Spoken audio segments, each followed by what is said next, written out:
And if that thought that saved your day didn't come from you? It seems strange, doesn't it? But stay with me. Have you ever had that sudden feeling, such a strong premonition that it feels like a whisper in your mind?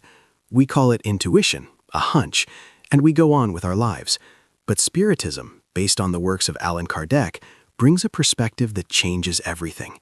And if, at some moments, that voice is not your instinct, but a message coming from another consciousness, how to distinguish what is a flash of your soul from what might be an external spiritual influence?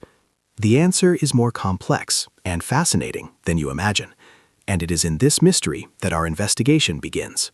So, to begin unraveling this mystery, we first need to understand what intuition really is, because if we don't know what the legitimate voice of our soul is like, how are we going to recognize when another voice tries to pass itself off as it?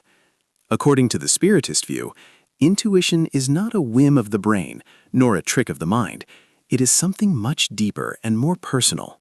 Allan Kardec, back in the 19th century, posed this direct question to the spirits: where does intuition come from? And the answer, recorded in the Book of Spirits, is one of the most beautiful and revealing. They said that intuition is a memory. Think carefully about that word, memory. It is not a warning of the future, nor a coded message. It is your own soul remembering what you have already lived and learned in other existences, on the spiritual plane. Imagine your consciousness as an iceberg. The tip that is out of the water, that is your conscious mind, your everyday self, with your fears, desires, and concerns. But beneath the water, immense and powerful, is the submerged part. It is your spirit, your eternal essence, carrying an entire library of experiences. All the wisdom you have accumulated, all the love you have practiced, all the lessons you have learned, sometimes in the most difficult way, all of this is stored there. Intuition is when a piece of this submerged wisdom comes to the surface. It is a direct, quick, and silent access to this sacred archive.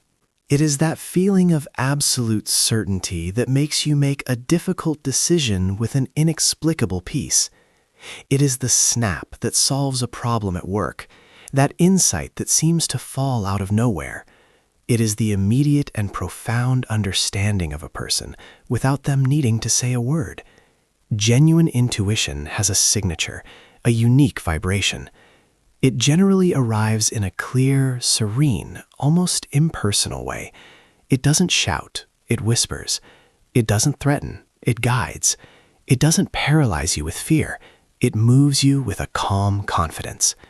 It is, at its core, the voice of your own spiritual maturity, of the part of you that is already wise, trying to guide the part of you that is still learning to walk.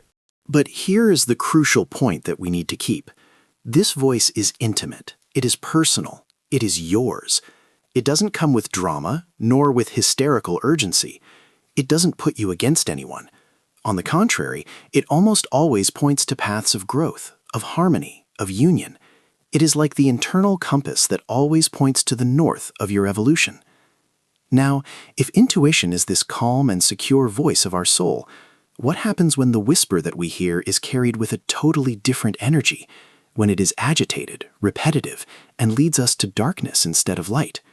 This is the next territory, a place where things can become confusing, and where discernment becomes our most vital tool. Now, let's enter more delicate ground. Because if our intuition is that voice, serene and internal, what happens when the thoughts that invade our mind come with a completely different signature? We are not talking about possession or anything dramatic like in the movies. We are talking about something much more common, much more subtle, and therefore much more deceptive: external spiritual influence. Spiritism teaches us that we live in a universe of harmony. Spirits and incarnates group together by affinity of thoughts and feelings, and it is there that the silent danger lies.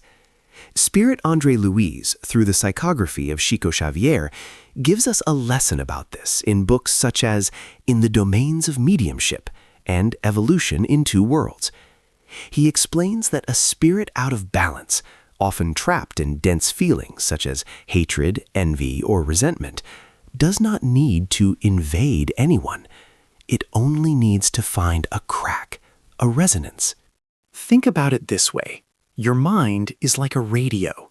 Intuition is the station of your soul, which plays a song of peace. But if you tune in to the frequency of resentment, deep self-pity, or paralyzing fear, you are, without realizing it, opening the channel to another station. And then the negative influence begins. It rarely presents itself as an alien voice. It is more cunning. It works by amplification. She takes a thought that is yours, a small distrust, a recent hurt, a fleeting desire for revenge, and begins to feed that thought. She gives it strength, repeats it in a loop in your head, until that small irritation becomes uncontrollable hatred. That healthy doubt turns into a paranoia that isolates you from everyone. Natural sadness transforms into a pit of bottomless despair. The crucial difference is here. While intuition is a clear flash that brings clarity, negative influence is a mist.